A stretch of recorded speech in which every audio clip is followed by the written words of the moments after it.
Like, why do we need bosses, for example? Why can't we run things ourselves? Why should there be rich people, living in mansions while other people are homeless in the streets? Why should some people have access to health care and others starve and not have access to it?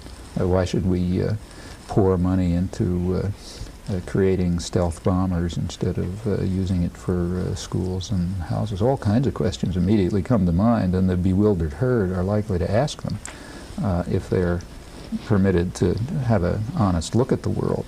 I mean, take, say, just the last 10 years.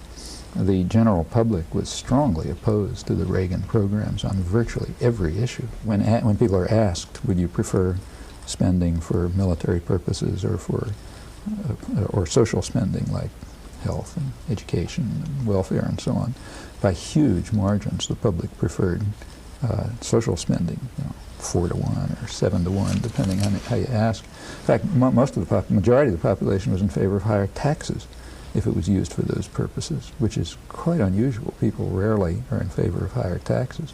But the policies, nevertheless, were quite the opposite. The policies were to dismantle and destroy the limited support system that there was, and to transfer resources from the poor to the rich. The 1980s were a decade of outright robbery in which the poorer part of the population was robbed, which is the great majority, were robbed outright to enrich a small sector. That's why Tom Wolfe in the Boston Globe the other day described the 80s as one of the golden moments of human history.